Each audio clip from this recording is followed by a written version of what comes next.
Welcome out to our June 22nd Natalie Young Helicon West. I'm Sean, I'm your MC. I will go through a mission statement and then introduce Natalie, and then we'll go from there. So, Helicon West is a live reading series that brings published local writers to read alongside community members in an open, uncensored forum. In order to promote the voice of every community member and democratic ideals, we honor all levels of skill, ability, and craft. I'm going to pause just to thank you all for being here. We've had a significant loss in our community this week, and I am just thankful that you are all here, that we can come together and have our community here. And thank you, Natalie and Nano, for joining us. I feel like that should be acknowledged. And just, yeah. So thank you for being here and for supporting one another, and for supporting our star. Yeah, so I'll get back to this. In addition to featuring published authors to give the literary arts more exposure in Cache Valley and its surrounding areas, we invite and celebrate aspiring writers from every walk of life to find and share their voices with us. We are committed to the causes of inclusion, accessibility, and representation in our writing community. Helicon West operates on the territory of the northwestern band of the Shoshone Nation, whose people have been living, working, and residing on this land from time immemorial. We acknowledge that these lands carry the stories of these nations and their struggles for survival and identity. We recognize elders past and present as peoples who have cared for and continue to care for the land. In offering this land acknowledgement, we affirm Indigenous self-governance, history, experiences, and resiliency of the Native people who are still here today. I would like to thank our sponsors, the Logan Library, Sugar House Review, the Utah Humanities, our founder and matron Saint Star Colebrook, and the Cache Valley Center for the Arts for our springtime and currently this time in the summer home. If you would like to read during the open mic portion of our event after Natalie reads, our sign-up sheet is right over here. You will have 7 minutes, and then we will politely and firmly clap you off the stage. I've only seen it happen a couple times, but we're dedicated to that rule. All of our Helicon events are recorded and then posted to our YouTube. We're a little bit behind right now because our intern went away to New York, and I will get them all uploaded to YouTube. If you would not like to be recorded during the open mic, let Josh know and he will pause our recording. And then we'll start up again once you are done. And then just a couple last announcements. Helicon West is made possible by our generous sponsors and by the community we serve to help us stay in person until the new Logan Library is built, not to mention hydrated and caffeinated. There are several ways to make a donation. You can scan our QR code and donate via PayPal, and that will be on those bookmarks over there. Or you can leave your sweet, sweet pocket change in our collection can, which is right there. Help us continue to bring free literary events to our community. If something moves you, if the coffee revives you, if you got a great date out tonight, consider leaving a tip to help keep a good thing going. You can also support Natalie. Did you bring books to buy? Yeah. Perfect.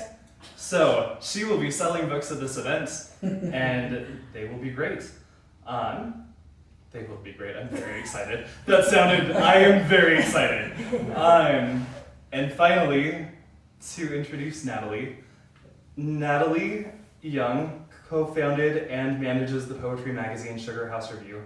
By day, she works as an art director for Salt Lake City ad agency.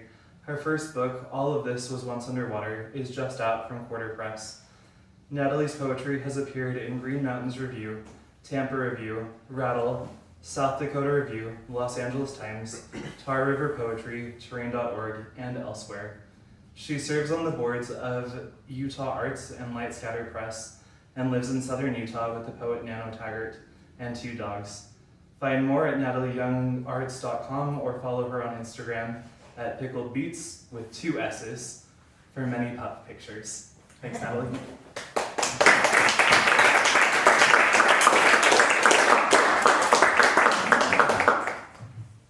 Right. Thanks. Thanks everyone for being here. I'm feeling a little emotional. I'm just going to dedicate this reading to Star and Mitch. Sorry. None of us would be here right now without them. And I am going to read a poem of hers at the end, maybe. I may have just, come up and do it, so. Because clearly I can't even, I can't even say that without crying, so. Whew. It's my problem. Not our problem. We don't feel. Okay, so first for this book, I'm reading from this book, All of This Was Once Underwater. It is a weird book. There is it is based in factual scenery and history of Utah. But it is also speculative fiction. So there is a monster who has lived in the Great Salt Lake for centuries. There are aliens living in Utah. Because there should be, right? I mean, there basically is. And there is a human woman. So, with that, we will start with one of the first poems in the book. A Floridian says, "I could never live in a place like that." And my friend, who is from Florida, actually said that. A few creeks scattered about, the sound of rounded pebbles and mallards behind gates, a set of sprinklers, the bathroom faucet, the only ways to wet July knuckles. An instant after Brigham Young decreed, in high fever, this is the right place, a number of his saints said, no. Stuck on their wagon wheels and blistered heels against cracks in the dirt to return east or urge their oxen forward, to promises of something gold, something moist. This place is a high mountain desert, a desert. The aliens don't care how many pollens itch the throat, or if you see begonias that thrive. Those things stay alive because someone hoses them down every day. Every day, someone hoses them down.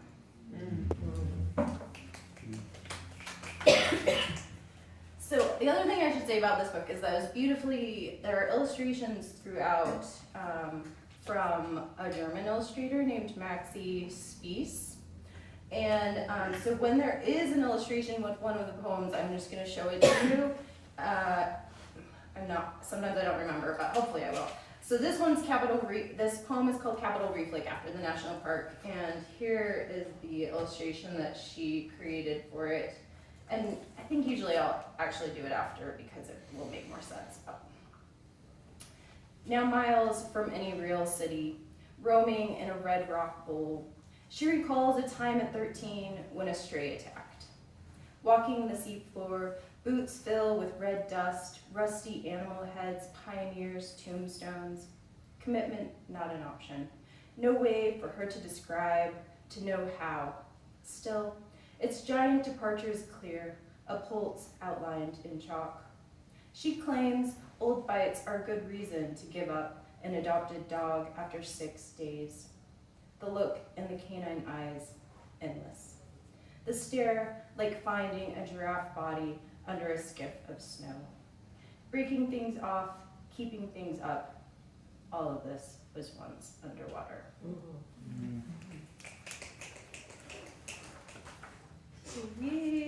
Okay, next I'm going to go to the aliens. So here's a poem from one of their perspectives.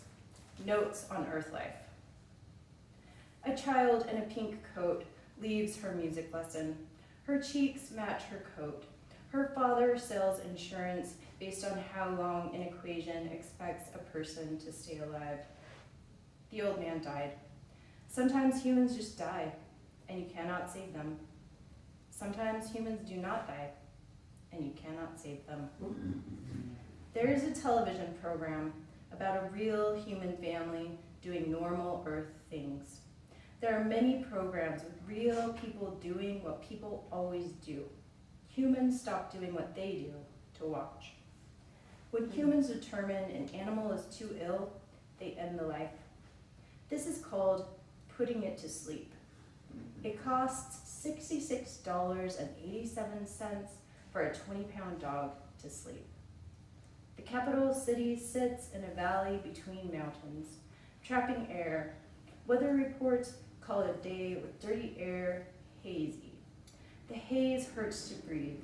The haze is measured in particles and colors. The adult male across the street can play the piano and make sculptures. He plays well. This is a stimulation for many females, particularly those who enjoy show tunes. Being tall with tight skin, that is what humans like. What do humans and our kind like? Water, blankets, sugar. These things are both new and old to us. Can everybody hear me okay? Yeah. Yeah. Nano says that sometimes I don't end poems very loudly. Yeah, just shout the last 3 words of Or clap. Yeah. So we're gonna jump to the monster now. An ambush of major and minor, the monster sings. An underwater witness, he felt the wagons and handcarts, the Mormons rumbling, the valley, and knew everything about their new ground.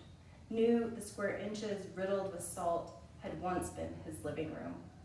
He felt the building, the thunks and thuds of lean-tos and pews, the swift start of empire.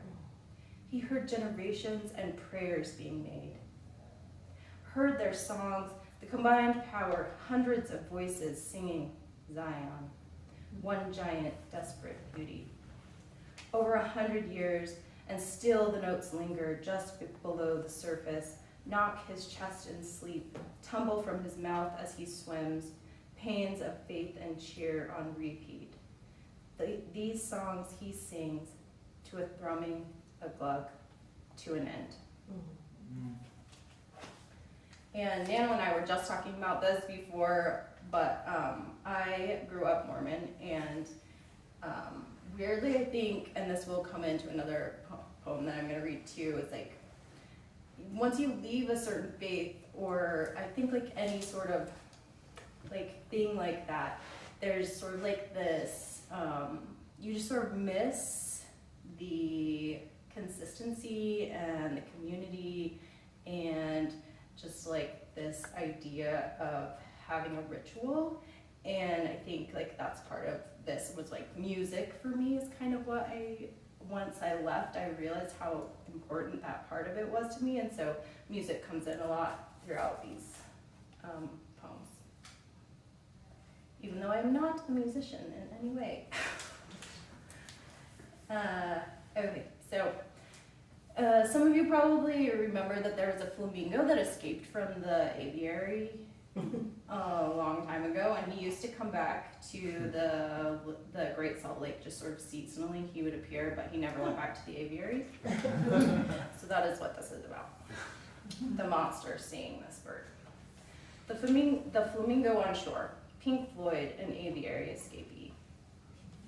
Through the water, the monster catches, from the corner of his eye, a tall pink bird. Seasonal, alone at the lake, like the monster, but chooses when to fly away and when to stay. The monster stares for hours.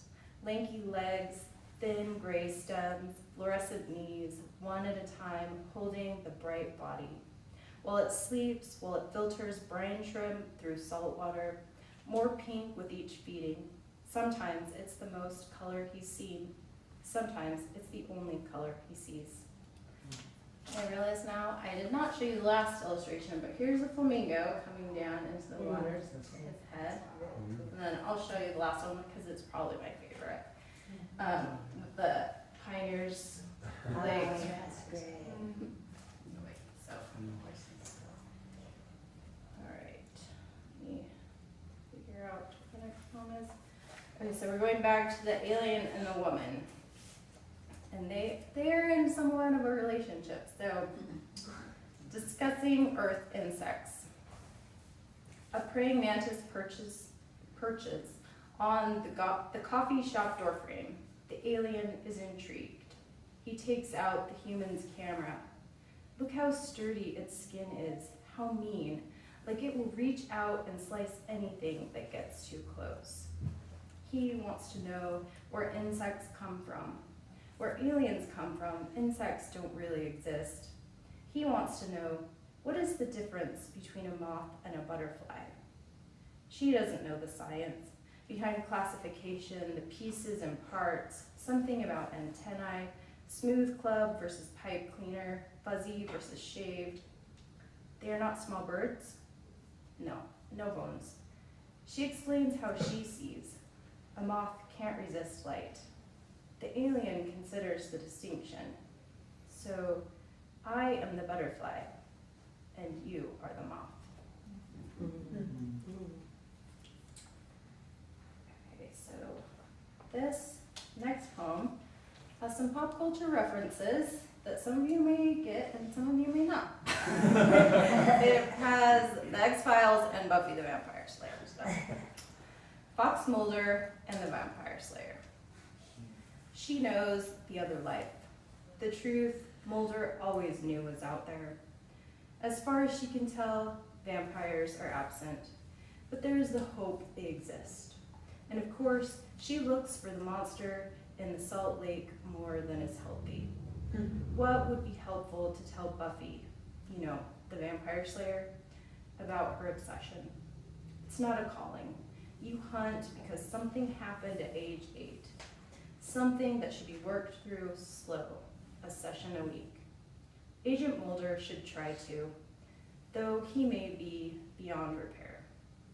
Wishing he were here to see the aliens living on Earth, she dyes her hair red, tattoos her inner arm, I want to believe. So this next one is also about the alien and the woman. And we also lost the person who's in the epigram. I never remember which one it is. Anyway, the mums are always dying. We're going to do it easy, but then we're going to do the finish rough. Tina Turner's intro to Proud Mary. Holding out a bundle of mums from the grocery store to offset a bad day, she tells the alien how hard it is to remember everything, every day to do everything. How proud she feels to have shopped and gathered so much, saved dollars with coupons and sales. Why bother with it all? I can fix your trouble. I know how to make a run for it. Metal cart flying out automatic doors. We could get far away, take off and live without the ground.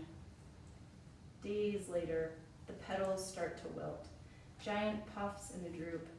She decides and says, Tina Turner's head looks like an aging mum.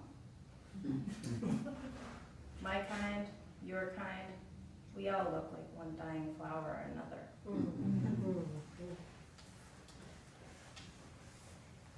So this is the next one that I was taught that brings in like Mormon hymns, but it's really just like Christian hymns, I would say, because Mormons, you know, taken a lot of their hymns from other Christianity. So it's called Sacrament Meeting Started, the 3 hours of church on Sunday, and kind of is made up of hymn titles. And in the beginning, it will be very obvious, and then at the end, it gets a little less obvious. So I'll just use my fingers to show when it's a hymn title.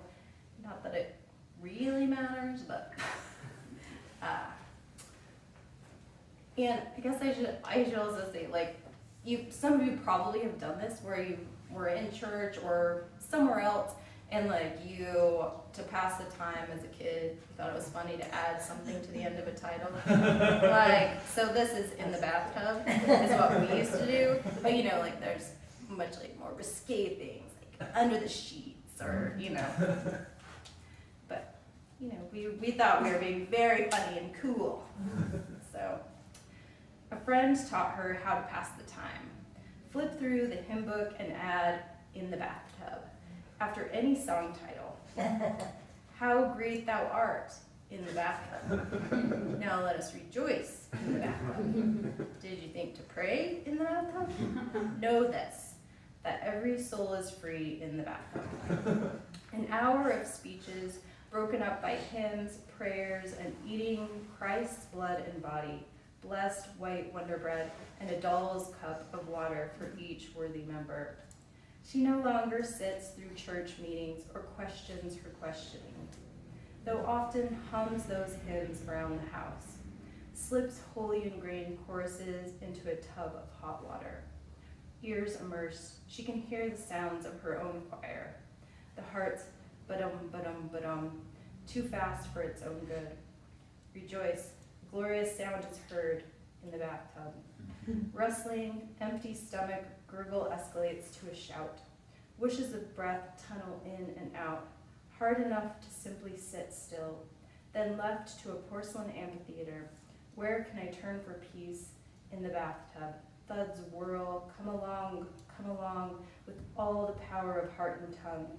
Maintenance of this submerged body, too tough, too much. Master, the tempest is raging. Not enough still, small whisper. Ye simple souls who stray, let us all press on. And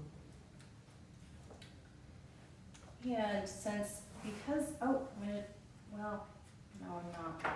Okay, I'm gonna show you the illustration first so I don't forget. Here's the illustration for this one. And because you guys have terrible air, just like Salt Lake has terrible air, I feel like you'll also identify with this poem. It's called The Smog That Rides the Salt Lake Davis County Line. And that dirty, terrible air is part of the reason why Nano and I can't live in Salt Lake or Logan. So it kind of is, it feels terrible. It's very sad for everyone, and it's also just like personally very sad. So the smog that rides the Salt Lake Davis County Line. Out it comes, equinox crossed, and it's winter again. She holds her breath. The aliens haven't adjusted well. They carry inhalers, wear masks, state-issued warnings, avoid driving, stay inside. None of this air is translucent. It turns and it turns out this city's in a rut. Rated 9th overall, number 9 toxic. She licks her lips, a bit fire engine rose, a hint copper, a peach pit on the counter. The fruit already in her stomach, ground up or bit down, the small core of cyanide can kill a bird, a dog, a child. Some aliens lobby Congress for stricter policies to lessen the scent of old eggs and black toast. The people shake hands, nod and grit, statements about basic chemistry, differences in atmosphere, no burning, fireworks okay with use caution. If breathing is troubled, take heed.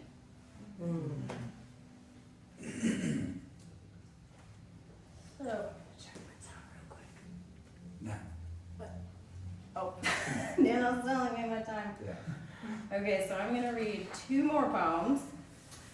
And this one is, so I didn't read the poem earlier where it explains more about the aliens, but they are genderless. So that once they got to Earth, they just sort of they mostly choose whether they want to present as female or male because it's much easier for them to do that. So that's what this poem is, the alien deciding they would like to change how they present. The alien chose he, but now wants to be a she. He likes lace, the way skin shows through, no matter the color. The kind of unnatural camo, the permanent she, the human she, is inconsolable.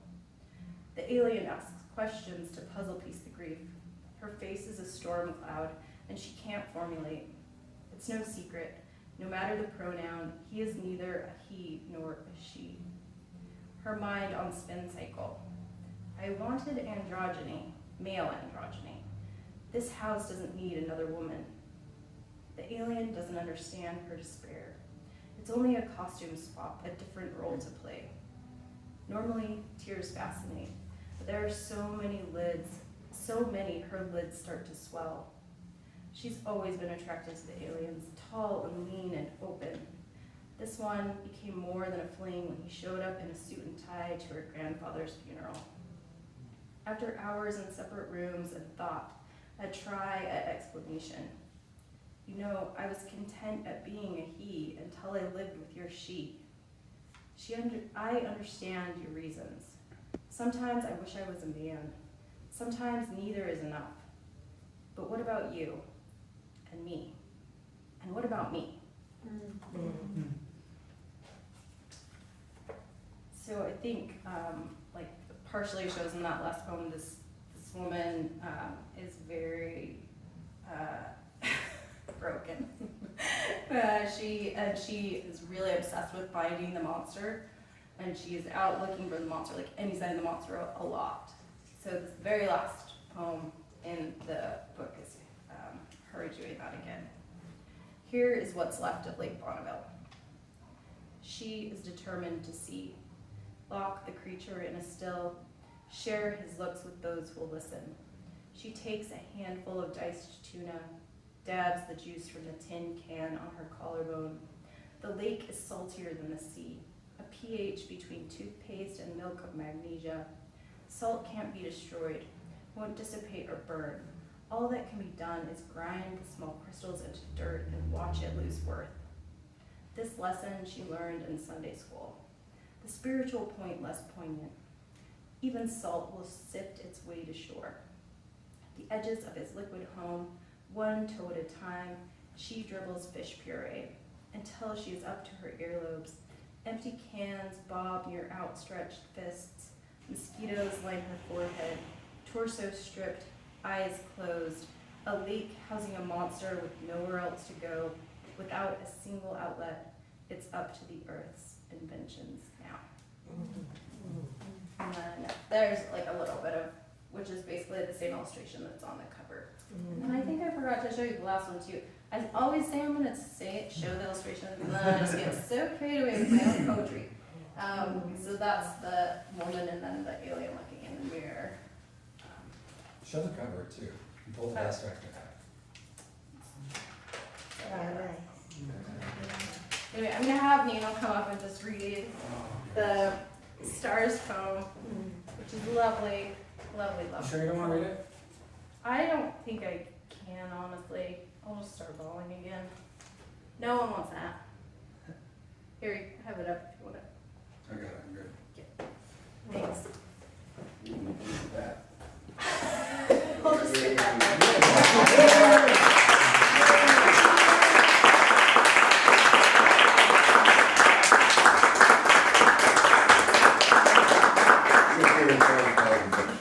Yeah, right? It's somewhere between anathema and tribute for me to read this, I think. But we live, along dirty, dirty lines, right? The artist and the carpenter. I start Colbrook. Here we go. I'm painting the bathroom. He chooses red. I should be studying, but instead, on pine beadboard, oak cabinet, I've been spreading thick, deep red. I stand on the bathtub edge to get at the stiles that run up the cupboard, rails that cross next to the ceiling, rosettes for the corners. I run my paintbrush down curved channels, lay soft bristles over ridges, follow the lines he drew up. Red gets in my eyes. It washes down porcelain fixtures, seeps into vertical wainscot joints, and pools in tight clots. And I clean it up with rags and razor blades, but faint traces of red remain. And later, I see thick red drips, hangers, he calls them, dried on the perfect grooves of his eye-level styles. Red pendants. They rest on smooth contours of plinth blocks he cut, planed and sanded, installed at the base of the cupboard.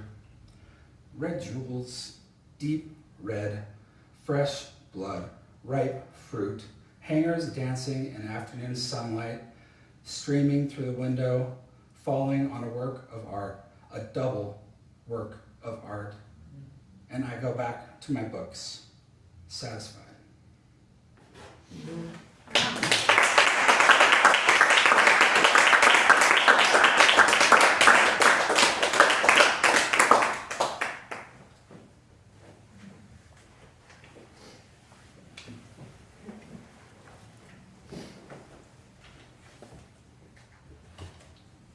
Thank you, Natalie. That was a really good start poem to wrap up with. We're going to move into the open mic now. I'll announce 3 at a time, and we'll go from there. I need to sign up. Okay, perfect. I'll sign you up, Okay. and then if anybody else would like to sign up, you're also more than welcome.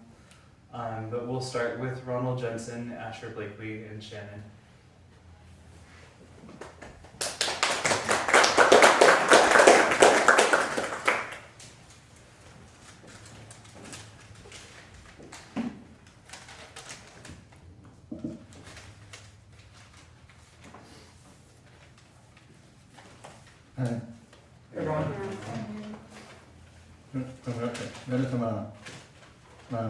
I missed you since you've been about this time with me, since you passed on men and women. His name's Katie. She's loved my life. If you know what I mean. First she got married, then we got sealed, sent outside, to believe Saleo. I look forward to when you can meet my wife and we're all together in the next life.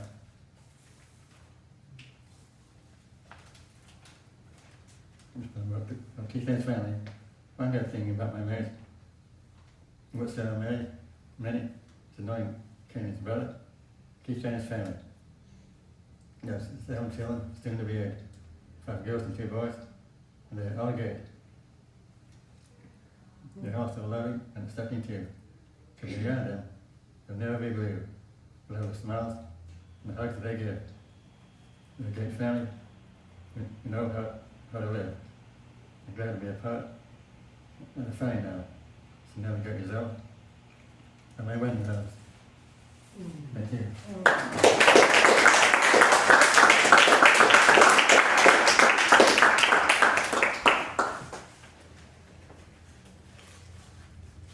So I don't know how many of you guys know stuff about being transgender, and this first poem, it deals with that.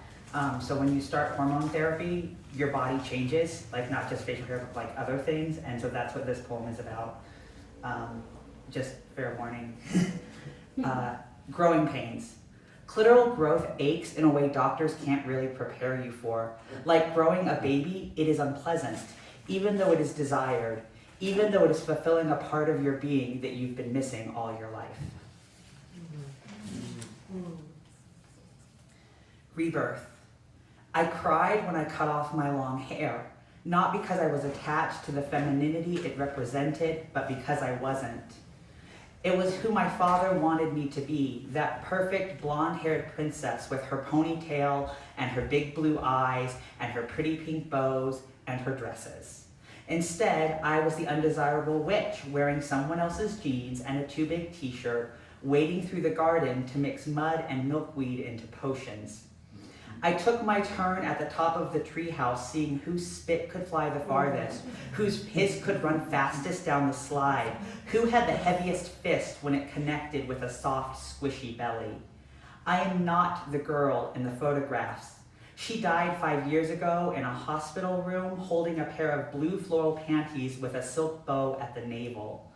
I cried then, too, that I had to keep wearing her corpse so the world would know who I was, had to listen as the doctors talked around her, cutting her open with pronouns that shouldn't have felt like knives, but did. How many times had I said, I'm not trans, but I'd cut off these breasts if I could. I hate how smooth and round my face is. I can't look at myself in the mirror. I think about having a penis sometimes. Before admitting that no cis woman spends 3 years aggressively researching bottom surgery options and dreaming of the day she can finally fill out a pair of boxers. I cried on the day I changed my name, took weeks deciding just the right letters to apply to the person I was becoming, a symbol I created of everything I wished and wanted to be. So I cried that he would get all the parts of me the girl with my old name had to secret away inside her cheeks. Cried because she never got to be, and I was killing her so that he could finally shine in the sun. And then this one, I don't know if anyone's familiar with the Boxes poem that I've read before. It's one of my older ones. I went to a retreat and they had a project where we had to rewrite an old poem. So this used to be a different poem. These new words taste foreign. Strip me humble, tumble out my secrets before I catch my breath. Yes, I am exposed and bleeding, but like a wound being cleaned of its pus and dead skin, this is a pain of necessity. I have sat too long in the dark, confined by my aloneness and the treacherous nature of my own asshole brain. I have ruminated long on this moment, how much it will ache, all the people I might lose, outgrowing the faith that sheltered me. I do not remember choosing to be a wound that refuses to crust and scab over, hidden in the back of the closet behind the temple clothes and extra blankets.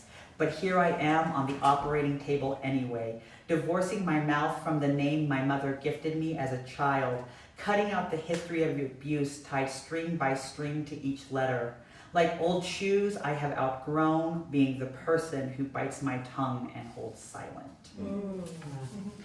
And then this last one is called Intervention, but we don't call it by its name. We call it I'm worried about you. It's been 3 days since I saw you eat more than a handful of cashews.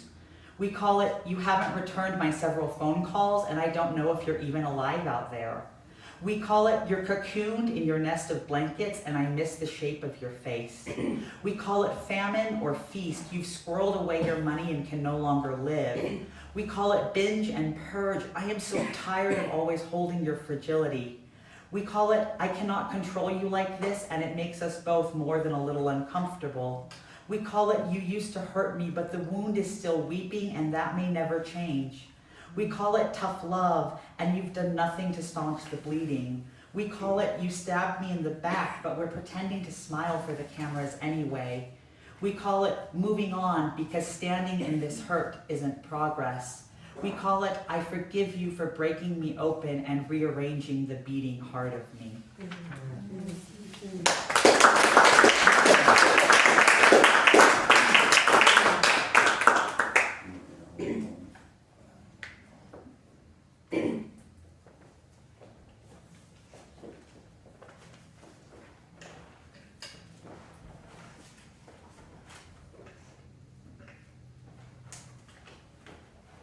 Okay, this is a long one, and it's about two characters that I've created to help me deal with my brother's death. Their names are Thomas and Stubbs, and this poem is called The Time is Near. When you hear voices, your time is near, Grandma said in the daylight near the open window. Thomas listened for voices, but he could only hear the grave voice of the news anchor on TV. At night, Grandma heard the voices arguing and shuffled into the hall to shush them. Thomas hid behind the door and spied. There was no one there. Fog clogged Grandma's eyes. Thomas wanted to feel more acutely time's nearness. He imagined it must be like a cat weaving between his legs, tail and whiskers erect in pleasure, purring. In the morning, when her eyes cleared, Grandma said, "Prepare." To prepare, Thomas packed his stuffed dog and two packs of cookies into his sister's doll suitcase, so exotic with its rich secret pockets and gingham-reds. "You have to prepare," Thomas told Stubbs when they were swinging sticks in the yard. "The time is near." So Stubbs packed a grocery sack with the checked baby blanket Mom had made for him, and Grandma's little gold elephant that could hang on a chain from his neck. The side of its body slid open to reveal solid, slick honeysuckle perfume that he dabbed on his neck whenever he felt lonely. While they were walking home from school, Thomas and Stubbs saw a huge brown animal lying on the roadside, ebony eyes open. "That's an elk," Thomas said, and Stubbs began to cry. "Its name sounds like bells," he told Thomas, "like Grandma's clock that chimes at midnight." They both liked to touch the silk edge of Stubbs' blanket. "It's like the elk," Thomas said, pressing the hem of the blanket to his eye. "It sounds like kelp. It feels like it," Stubbs whispered, and they stared at one another, remembering the promise. The kelp forest they saw on TV, its swaying secrets deep and green, oxygen rich, which is what Grandma needed. That's where they would be going when the time came. What does it mean to prepare? Thomas asked Mom. It means to get ready for work, Mom said, brushing blush on her cheeks. And so they got ready, Thomas and Stubbs, brushing mascara on their lashes, packing purses with Kleenex and aspirin and flasks of vodka. They packed straws through which to breathe, dabbed a bit of perfume from the elephant on the hollows of their throats, and set off toward the hospital where Grandma was resting. They knew where they were going. There was a green pond in front of the hospital where a few lovely ducks often glided. When they arrived, they stripped down to their boxer shorts, ceremoniously placed the straws between their lips, and began to wade into the pond. Their skin prickled with cold as they descended deeper, deeper. The suitcase floated on the water. They had to empty it and force it under. They were going in search of the kelp forest so they could bring oxygen back for Grandma in Sister's gingham suitcase.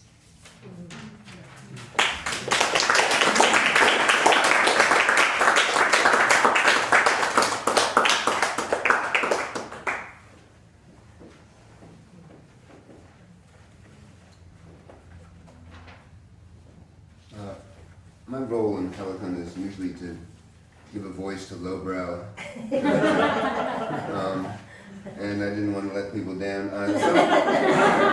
Some of you have already heard this because it was maybe 2 months ago when Tim did his generative thing here, and I wrote this first version of it. It's a little been revised. What else do we need to say? A lot of people would say the value of a poem is in how strong the image is in the reader's mind when the poem is over, so you can keep that in mind. This is called Turd Toss. Josh is a big dog, close to 90 pounds, and the calling cards he squats to leave are substantial. A conscientious dog owner, I can't ignore my responsibility when Josh defiles the trail, the air, the view. And though I'm fairly adept at using a shitbag as a glove and manually harvesting his whole monument, I don't like transporting the mushy treasures to the trash. Not in my pocket. Thus I began carrying the scoop. The scoop was made for sieving out cat shit while allowing litter to fall through its cracks. Perhaps it's not fair to challenge it with such an enormous canine task. It rides in the pocket of my butt pack, safely sheathed in a green poop bag, and when Josh drops his load, I attempt to scoop it up and fling it away wherever. As you might guess, problems with this clever scheme arise. 1, I need something, another scoop would do, to act as backstop and keep the last turd from rolling ever forward when I can't get the scoop under it. 2, although I try to aim my toss, it's not yet a science or even a certified sport, and I count it as success if none of the ballast boomerangs. But I fret about easily offended people on the switchback below. 3, Josh fixates on the scooped shit, judges where I'll throw it, and stands in the way, waiting to leap and chomp. He's already in the air when my payload leaves the scoop.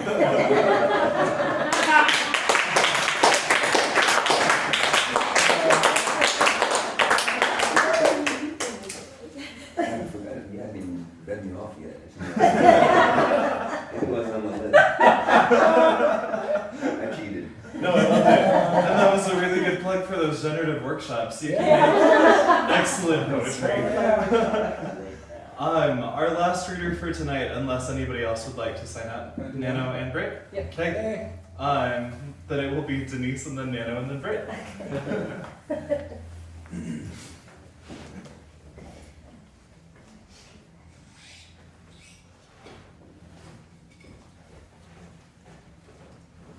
Oh, yay. So glad you brought books. I even cleaned them tonight. First time in 2 months. I was like, I put my glasses on earlier. I'm like, I cannot see out of them. Okay, I have 3 poems. They are 2. This is called Reappearance. It's quieter now. Spring days stretch long toward summer, and everywhere the earth eases into gloom. I wrap myself in the luxury like a cashmere shawl and sink into the sweetness of these lengthening days. In the spaciousness of unfettered time, grief reappears, leaning casually against the side door frame, an old unwanted ally with an unfinished conversation. One that requires trust and tea and time for tears and the courage to follow wherever it leads and the willingness to wander into the dusky land of sorrow. When I am furthest astray, unable to find even my own hand held right up in front of my face, friends reappear in all the unexpected ways that friends will, twinkling out on the edges of the inky horizon. They say stars shine brightest in the deepest night. All around and above me, constellations appear. These precious points of light illuminate the path home. And this is called germination. The days of long-awaited sunshine have arrived. The snow has mostly melted now, revealing wide swaths of mushy, matted brown grass and leaves. Thickets of blackened stems stand in bent tangles. In shadowy spaces, pocked piles of crusty snow mark the last descent. Underneath it all, the restless energy of change stirs. Do seeds feel the restrictive tightness of their shells, like skin 2 sizes too small? Does the call to grow agitate them, confusing their sense of who they are? How do they trust the tremors of transformation to which they must submit? Even seeds must crack and break before the new root is released, the pale tendril descending into somber soil. From this slim tether, the tender shoot emerges, folded into itself, pushing upwards towards the unseen light, growing more hardy as it moves through the darkness. In this season of grief, I stand at the brink of discomposure, trembling. All around, spirited sprouts reach the snow-scarred surface, stretching and spreading their leaflets as bright and fragile as newly formed wing. And this last one's called Witness. I just can't, it's hard to follow the turds. Because I know that as owner of a large dog. Thank you for that. Witness. Did you see it this morning? Did you see the way the sun reached over the high shoulders of the eastern mountains? Did you see the way the long gilded fingers touched each and everything, glazing it with gold? Did you see the way it crossed the valley, washing the feet of the western mountains? Did you see the way this day came into being, shining as it filled with light? Did you see the way it cupped these cheeks as I lifted my face to greet it? Did you hear the gently whispered yes as it held my heart in its warm palms? Thank you.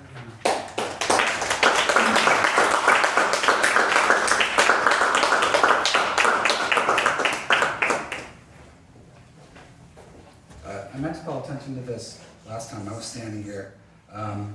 Our little magazine, Sugar House Review, has been around for 14 years now, which is surreal. Thank you for being some of the 37 people that care. we love you. But one of the coolest things we've ever had the chance to publish is actually in our brand new issue, which is in the trunk. We just picked it up from the printer. Sean has a copy if you want to stroke it and see it. It's got poems, 3 poems by Shannon, 1 by Brock, and an interview about the role language and poetry. I'm oversimplifying this. Has played in Shannon's recovery, and it's gorgeous. The interview was conducted by Daniel Dubrasky, who's another one of our state's best poets. Just won the 15 Bites Book Award. Nice. You don't have to buy anything from us, but if you just want to see it, talk to Sean, touch it, all the things. But I'm going to keep things on a high note and read an elegy. This is called On Selecting the Contents of Care Package number 3. We can't help, and we can't help but postpone grief with something. Our hero had given up, but hope has again regained hold. Isn't it strange that 0 isn't nothing? And so we learn you can buy time once it's running out. With winter's inversion bearing down so low, we could lose the sun if we didn't know where to look. It's strange to know that zero had to be invented, as I notice Natalie's row of unlit candles has collected a thin skin. What would you mail a 25-year-old that's dying? Handwritten notes from all of us, knickknacks of short purpose. We feel as though we've cut a larger hole around a hole. It's stranger still that zero was invented independently and all over. It's not the same as nothing. We're making a list, a short list.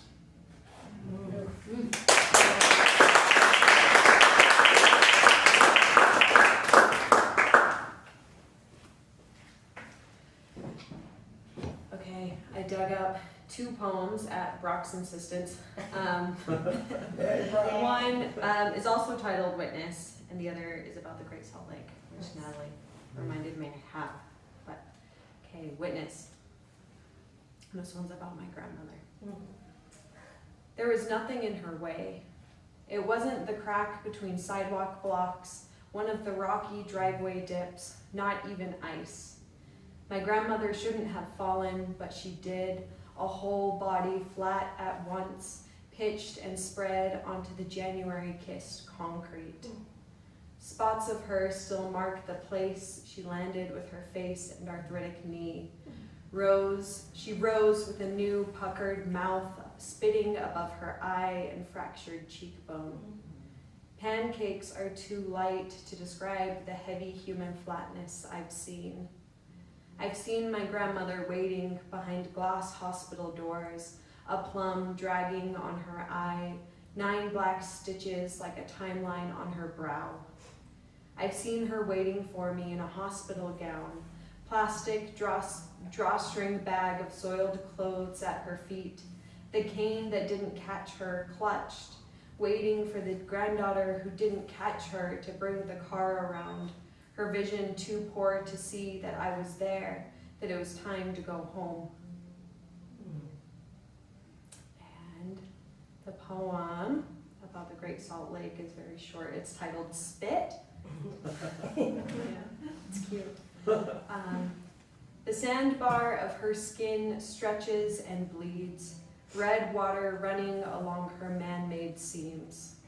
From the cracks, she tries to grow fresh and green, but wheezes and tumbles, breaks and dehydrates till she spits out a little white hill on your plate.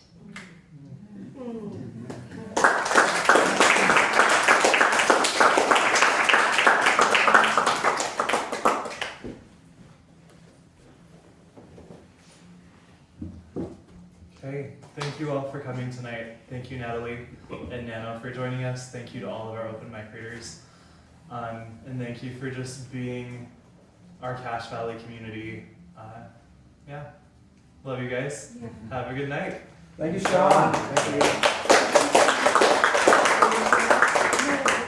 Sean, I have a copy of the obituary about Star. Could I read it? Yeah. I'm pretty sure I can find it on email because she sent it out. If that's okay with you guys, Should we stop the recording or keep it going? maybe we should stop it. Yeah, let's stop the recording. Is that okay to you guys? Yeah. I feel like it seems kind of appropriate.